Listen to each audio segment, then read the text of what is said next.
तो हमने प्रोटीन की बात करी थी, पर कार्ब्स और फाइबर के बारे में बात नहीं करी। पहले फाइबर को एड्रेस करें, क्योंकि Yes. कार्ब्स एक्चुअली डायबिटीज से भी रिलेटेड है थोड़ा सा। क्योंकि कार्ब्स का नाम सुनकर ना लोग कुछ भी खाने लगते हैं तो वो एक बड़ा टॉपिक है, पर पहले फाइबर को एड्रेस करते हैं। इज इट ट्रू कि हर दिन अलग कलर की सब्जी खानी चाहिए? हर सब्जी में कुछ ना कुछ फ़ायदे होते हैं, जैसे कि आप ग्रीन लीफी वेजिटेबल है, उसमें आपको विटामिन ए मिलेगा, और इसी तरह से और जैसे कि पम्पकिन है, उसमें कुछ और खूबियाँ होती हैं, बीटरूट है, उसमें कुछ और होते हैं। हर सब्जी में कुछ फ़ायदे होते हैं, कुछ नहीं होते हैं।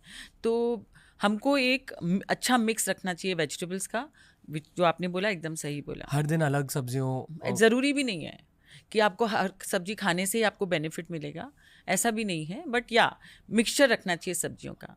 कच्ची सब्जी खानी चाहिए? कच्ची सब्जी खाने के बारे में मेरा, और जूसेस के बारे में मेरा एक स्टैंडर्ड रूल है। जैसे काफ़ी लोग दूधी का जूस लेते हैं, आई एम अगेंस्ट इट, क्योंकि वो सब्जी हम कच्चा नहीं खा सकते। जो भी हम कच्ची सब्जी खा नहीं सकते सैलेड के रूप में, उसका हम जूस नहीं ले सकते, स्टैंडर्ड रूल है। कुछ ऐसी सब्जियां हैं जिन्हें आप कच्चा नहीं खा सकते? हाँ, कौन सी?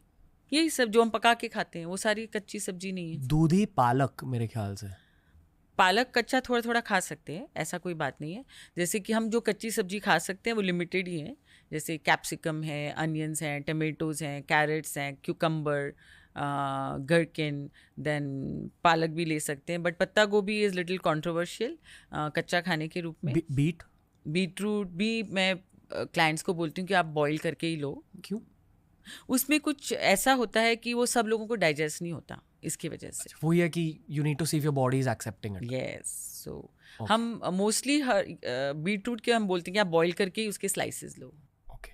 और कौन से सब्जियों से थोड़ा आईफोन से दूर रहना चाहिए, और ध्यान से किन सब्जियों को? एक्चुअली हमारे बॉडी में जो हाइड्रोक्लोरिक एसिड होता है वो सब बैक्टीरियाज को मार देता है, तो ऐसी कोई प्रॉब्लम नहीं होती। बट ये सब सब्जियां आराम से हम कच्ची खा सकते हैं, ऐसी कोई बात नहीं। अगर सब्जियों को पकाया तो न्यूट्रिशन कम हो जाती है? काफ़ी इन्हांस होती है और काफ़ी कम होती है, ऐसा कुछ नहीं है। तो विटामिन सी एक ऐसा विटामिन है जो कि हम जैसे ही सब्जी को काटते हैं वो ऑक्सीडाइज होने लगता है हवा में। तो विटामिन सी के लिए हमको फ्रूट्स खाना चाहिए, तुरंत काटा और खा लिया, नो प्रॉब्लम। एंड बाकी के बी कॉम्प्लेक्सेस जो होती हैं वेजिटेबल्स में, वो वाटर सोल्यूबल होती हैं, तो वो निकल जाती हैं। और जो हम प्रेशर कुक में सब्जी बनाते हैं तो B12 चले जाते हैं, तो प्रेशर कुकिंग से।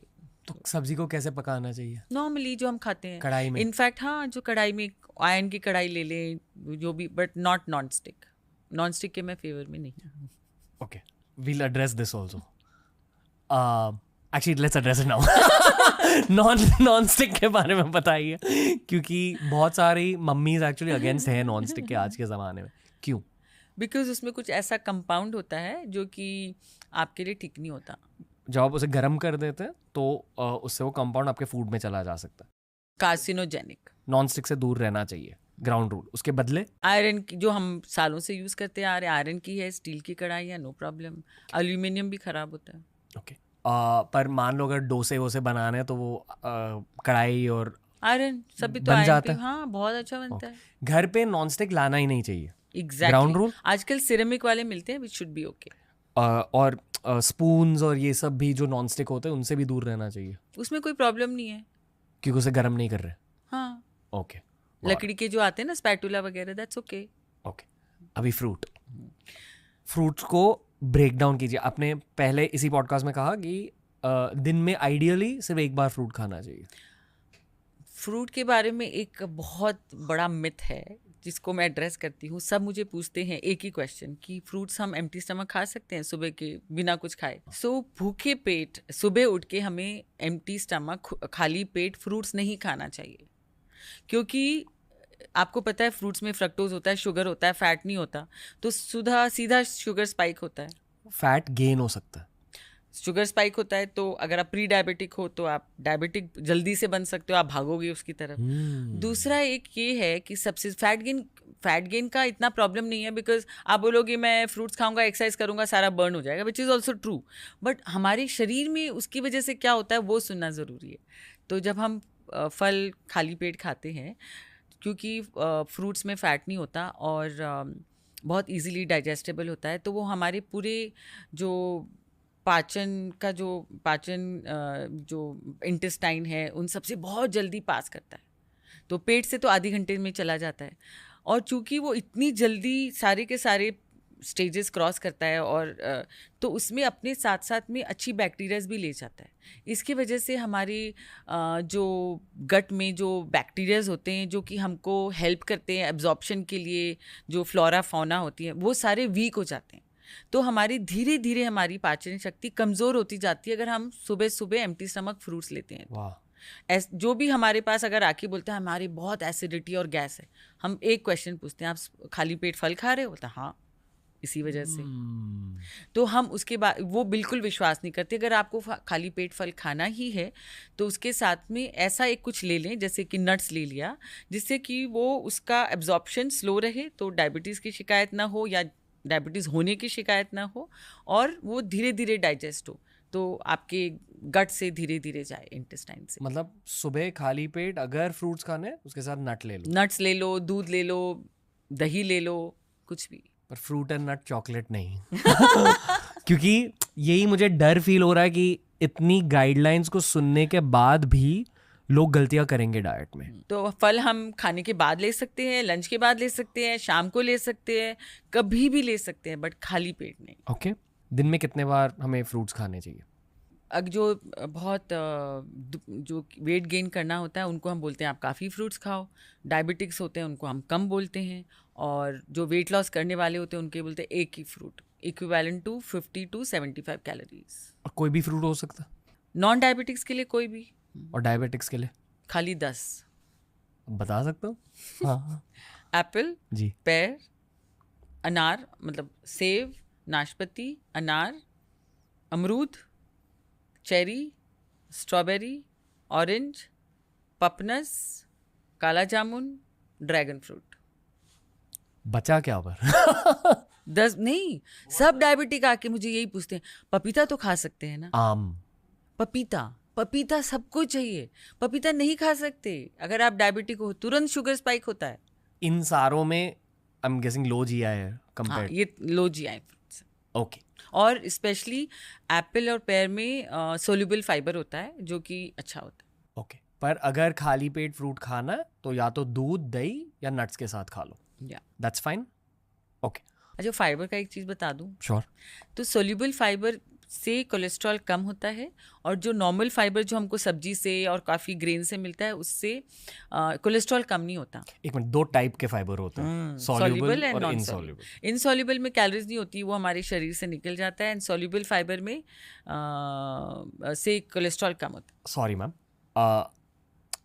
लोग जब फाइबर का नाम सुनते हैं they think of only fruits and vegetables, तो उस पर्सपेक्टिव से समझाइए सॉल्युबल और इनसॉल्युबल में फ़र्क क्या है और बॉडी में क्या इफ़ेक्ट्स होते हैं उनके। तो हमारे पास काफ़ी ये भी लोग बोलते हैं कि हम रोटी वगैरह नहीं खाएंगे क्योंकि हम सब्जी खा रहे हैं तो हमको बहुत फाइबर मिल रहा है, बट जो bulk of the stool is actually from roti what you eat, carbs what you eat, गेहूँ, ओट्स, राइस, मिलेट्स, बाजरा, जवार, इससे हमको बल्क ऑफ द स्टूल इनसे बनता है, न कि फ्रूट्स एंड उनसे। वो तो 98% तो वाटर होता है, वो उसमें कितना फाइबर मिलेगा आपको? ठीक है, तो सबसे पहले सबको ये समझना चाहिए उसमें से किस में सोल्यूबल फाइबर होता है। दालों में सोल्यूबल फाइबर होता है, इसलिए किसी को भी कोलेस्ट्रॉल होता है तो हम उनको दाल ज़रूर देते हैं एक मील में, क्योंकि उसमें अब उनकी कोलेस्ट्रॉल बेटर हो जाती है। दूसरा, ओट्स में सोल्यूबल फाइबर होता है जो कि कोलेस्ट्रॉल को कम करता है और बल्क ऑफ द स्टूल को बढ़ाता है। एंड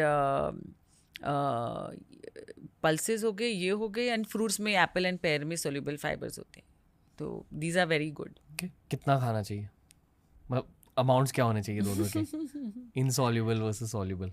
सब्जी के बारे में हम सब कहते हैं कि मिनिमम इतना तो हमको पकी हुई सब्जी लंच में लेनी चाहिए, इतनी हमको डिनर में लेनी चाहिए। Okay. बोल 200 to 300 ml जी। Cooked vegetable with spices. Spices के बहुत फ़ायदे होते हैं, कभी स्पाइसेस गिव अप ना करें। और जो रोटी वगैरह होती है उसका हमारा स्टैंडर्ड होता है कि एनीथिंग बिटवीन रोटी और राइस के बारे में वेट लॉस करना है तो 30 ग्राम से लेके 50 ग्राम तक एक मील में मैक्सिमम। जैसे for main it should B 50 grams, for women it can be 30 to 35 grams of raw आटा या गेहूं या राइस रॉ विदाउट कुक्ड। और सब्जी का मैंने बता दिया। और दाल होती है, it should be around the same quantity as roti और राइस। और आई वुड प्रिफर अगर वो दही लें as a first class protein for lunch और डिनर, या पनीर लें, तो that is a better combination. तो अगर आपको मैं मेरा आहार बताऊं तो ब्रेकफास्ट में अगर मैं प्रोटीन बैलेंस करती हूँ तो मेरे 3 तरह के ब्रेकफास्ट में खाती हूँ, या तो मूंग एंड थेपला, या एग एंड टोस्ट, या दही और पराठा। ये 3 मेरे स्टैंडर्ड ब्रेकफास्ट ऑप्शंस हैं, या पनीर टोस्टी। ठीक है, उसमें protein, fat, carbs and fibre का ऑप्शन है। अब वेज हो? आई एम एगिटेरियन, मैं चिकन में कम खाती हूँ, बट खाती हूँ बहुत कम। ओके अगर मुझे प्रोटीन नहीं मिलता तो ही चिकन खाती हूँ। जी। देन लंच में आपको मैंने बताया मेरे आइडियल बॉडी वेट के हिसाब से 2 चपाती या इतना राइस, एंड साथ में या तो इतना दाल, सेम क्वांटिटी दाल, एंड वेजिटेबल इतना ही, एंड जो दाल नहीं लिया तो दही ले लेती हूँ इतना ही। So this is my lunch. Evening snacks में कुछ भी ले लेती हूँ, कभी थोड़ा सा भेल या कोई बिस्किट, या मेरे जो स्नैक्स हैं मेरे सेल्फ केयर के, वो सब स्नैक्स ले लेती हूँ। और dinner is almost like lunch. This is how I eat. Okay, लोगों ने डाइट लिख लिया। यही चाहिए था। This is only for a woman's diet who's not pregnant, who's my height, my weight, with my health issues. But of course, it will change for everyone. जो सब्जियां आप पका के खाते हो उसमें आप तेल या घी कितना डालते हो? So वो मैं बोलती हूँ कि आप उसको कम ना करें। आपको फ्राइड खाना अपने खाने से निकालना है, स्पेशली कमर्शियली फ्राइड फूड। उसमें बहुत खराबियाँ होती हैं, बिकॉज वो एक ही तेल में बार बार फ्राई करते हैं, तो जिससे कि कार्सिनोजेनिक हो जाता है वो ऑयल। तो अगर आप फ्राइड अवॉइड कर रहे हो तो, और आपके खाने में आप नॉर्मल तेल जो यूज़ कर रहे हो, तो आप नॉर्मल यूज़ करो। बहुत स्प्रे यूज़ करने की ज़रूरत नहीं है।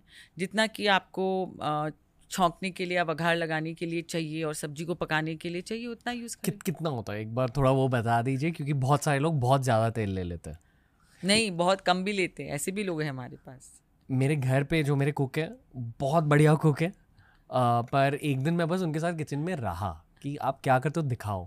मैंने देखा कि 5-6 स्पून्स घी के डालते थे एक पनीर के इसके लिए।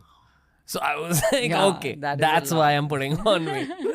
पर anyway, my point is, I think बताना ज़रूरी है कि suppose आपको पनीर पकाना है for 1 meal for lunch. नहीं, अब इससे बेटर होगा मैं हर जन का रिक्वायरमेंट बता दूं फैट का पर मंथ। Sure. बिकॉज हम जो तेल का खरीदते हैं 5 लीटर का डब्बा, तो everyone needs between 500 to 1 liter of oil in a month. If अगर आपके सारे मील्स घर पे ही हो रहे हैं, और जो घी की मात्रा होती है वो हमको, अगर आप दूध दही ले रहे हैं या आप चिकन खा रहे हैं, तो हमको कोलेस्ट्रॉल मिल जाता है, तो वो वाला फैट हमको मिल जाता है। तो घी अगर आपको यूज़ करना है तो बटर के रूप में टोस्ट में ले लिया, या बाकी का अगर आप दूध दही ले रहे हो तो घी किसी में लेने की ज़रूरत नहीं है। Between 500 ml to 1 liter is enough for a person. If you want to lose weight, stick to the lower side, and if you want to gain weight, go to the higher side. Okay, फिर divide कर दो। नहीं, that is for one person. But over 1 month. Over 1 month. Okay, तो देख लो कि कितने meals खा रहे हो और फिर डिवाइड। ओके, प्लस अगर आप बाहर का खाना खा रहे हो तो ये जानो कि उसमें एक कटोरी तेल होता है। जैसे आप 5 जनों की सब्जी बना रहे हो जी, तो इतनी सब्जी बना रहे हो तो उसमें 1 से 1.5 table spoon oil is enough.